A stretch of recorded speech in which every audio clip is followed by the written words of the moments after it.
Hey guys, Saki here from SAKITECH, and in today's video I'm going to announce my final decision on which smartphone I'm going to be using as my daily driver. So the choices were the Samsung Galaxy Note 9 and of course the iPhone XS Max. What I did was I was primarily a Note 9 user and I switched to the iPhone XS Max for approximately a month, and I also switched to the entire Apple ecosystem so I can actually experience the iPhone as part of the ecosystem. Now, when I say the ecosystem, what I'm talking about is having an Apple MacBook over here, having an iPad, using the Apple TVs, using an Apple Watch, and all those things. So I was using the iPhone as part of the entire Apple system. Now, the 1 month of the use is over, and during the entire month, I was just missing the Samsung Galaxy Note 9 because the Samsung Galaxy Note 9 is a powerhouse. And in my opinion, it is a better smartphone than the actual iPhone XS Max. Now, even the entire weight of the ecosystem of the Apple was not enough for me to switch to the iPhone. Okay, I'm not gonna lie. It's nice to have an iPhone and all the Apple products working together.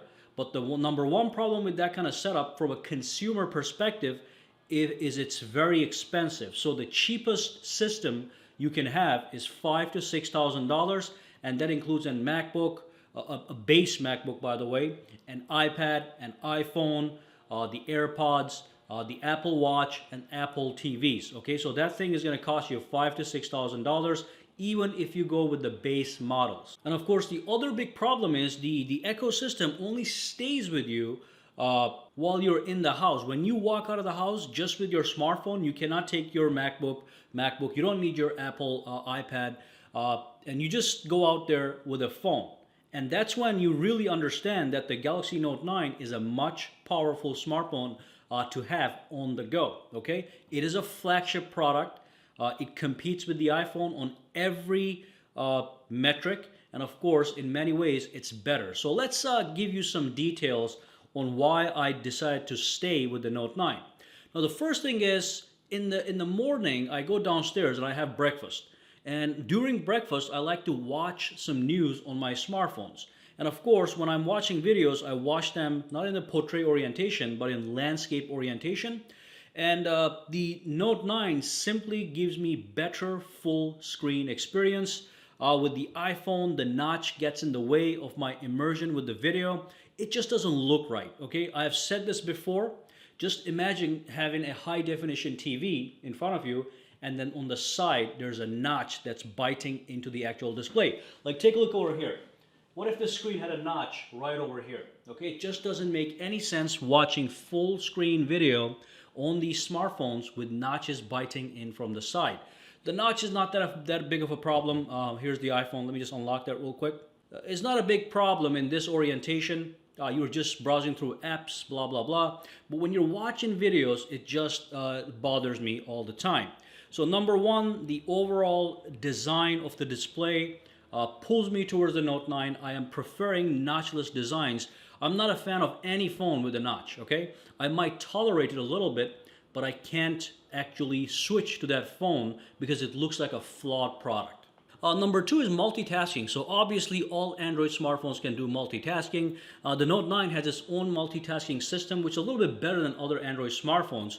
So let me just give you one example of how I use multitasking on a daily basis. So let's say that I'm on a website and I want to make a call. So I go to the website, I go to the Contact Us section of that website or the company, and then I grab their phone number. What I can do is I can do split screen multitasking, so I can have the company website on the top with the phone number, and then I can have the phone at the bottom of my multitasking screen and just dial that number directly from the website.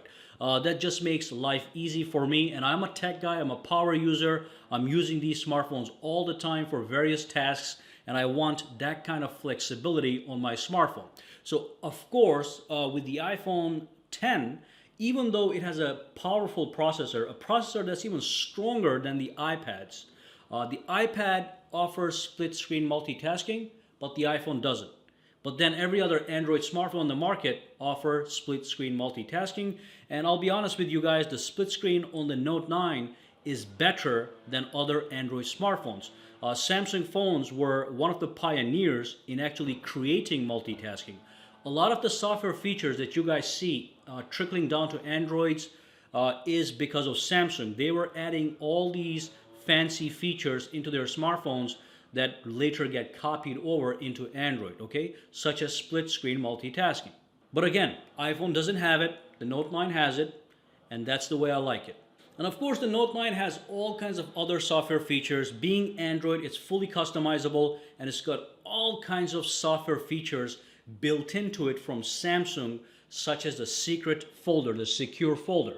With the secure folder, you can hide photos, videos, any file, any document. It could be a zip file, could be a movie file, could be a photo, music, whatever. You can hide individual files under a total lockdown, and nobody can access that folder unless they have the password, and of course they don't. You have the password.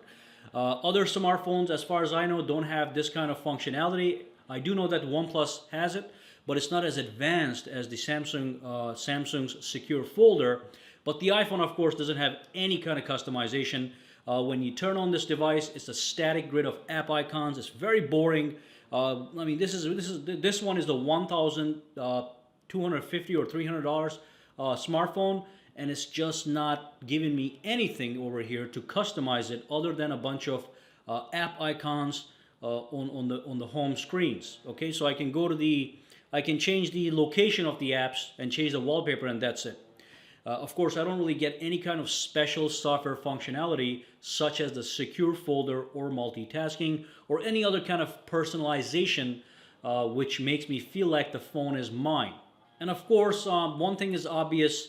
The Note 9 has the S Pen. It just has extra features. Okay, it's got the S Pen. The iPhone has nothing to match the S Pen. S Pen allows you to write and sketch with precision on your smartphone.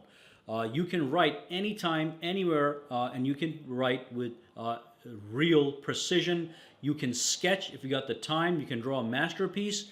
And of course, you get all kinds of software functionalities with the S Pen, such as the Air Command menu, which is not there for as a gimmick. It actually has useful functionalities, such as taking screenshots with super precision, as you can see on the screen. I just cannot go into the details of every single thing, but I want you guys to watch my other videos where I show the full capabilities of the S Pen. So again, the iPhone doesn't even have this, nothing to match it, okay? What else do we have? The Note 9 doesn't compromise anything, okay? There's no compromise on this smartphone. It's got an iris scanner, it's got facial unlock, which is not that secure, but it's got it. And of course, it's got a fingerprint sensor on the rear. It also has a 3.5mm headphone jack just in case. So clearly, all these things can be packed into these smartphones. And of course, it's got stereo speakers. Now, the iPhone does not have 3.5mm headphone jack. Some people want it, and if it was just there, just in case, that would be nice, but it doesn't have it. They're making room for other things, but then you look at the Note 9, and they have other things and the 3.5mm headphone jack. And of course, one more thing that some people do care about and some people don't. Again, with the Note 9, it's there just in case, and I use it. I know a lot of people that use it, and I know people that don't use it. The expandable storage via the micro SD card slot. So if you buy a Note for 128 gigabytes, which is the base storage for $1,000, you can then add 512 gigabytes of extra storage using a micro SD card. With the iPhone, you pay $1,000 for the base model. You get 64 gigabytes and you get no expansion. Okay, no physical way to expand your storage. So all these things just give more points to the Note 9. And remember, yes, the iPhone is a flagship. It's got a flagship camera. It's got a flagship build quality. It's got a beautiful design except for the notch.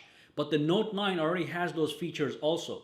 It also has a beautiful design. It's got high-end build quality. It's got a gorgeous display. The iPhone X also has a gorgeous display, the XS Max I'm talking about. But then again, the notch ruins it. When you tell me that you're going to sell me a phone that's all a full screen, all display smartphone, don't give me a notch with it. Okay, the notch it doesn't make your phone full screen. It makes it a full screen with a notch biting into it. With the Note 9, there's no such problems. They say it's full screen and it's full screen, okay? And there's a little bit bezels at the bottom and the top. Not even that thick, not as thick as some of the other phones like the Pixel 3 XL. But that's basically everything I want to talk about, guys. I mean, I could talk a little bit more. I'll drop a link down below to my full iPhone XS Max and Note 9 comparison. You can watch it and see all the details. But I already talked about the notchless design, multitasking, the secure folder option, customization, many more options on the phone itself with no compromises. Again, you can't say that the Note 9 doesn't have something that the iPhone has. It's got everything that the iPhone has plus more, except for the Face ID, but it does have the iris scanner. But I've said that before, the Face ID in my opinion is better than the iris scanner because it works in different angles. I can unlock like this, like this, like this. With the iris scanner, you have to look directly into that scanner and align your eyes in a proper fashion. But again, I'm just letting you guys know the Note 9 has all the technology inside it and more, okay? The phone has no compromises. There's a few more things I can talk about, but I think you guys get the point. If you are an iPhone user, you know you're an iPhone user. Maybe you like the ecosystem, maybe you like the simplicity and the fluidity of the iPhone operation, but then I like the Note 9. And the Note 9, I think, is much better for a power user like me. I'm also a tech guy, so I need maximum functionality from my tech products. All right, guys. Well, drop your comments down below. Let me know what you guys think. Do you have an iPhone 10 or do you have a Samsung Galaxy Note 9 or the XS Max? Just let me know what you think. If you're not a subscriber, make sure to subscribe to SAKITECH. And of course, have a fantastic day, guys. And follow me on Twitter, Instagram, and Facebook at SAKITECH Online for the latest updates. Have a fantastic day.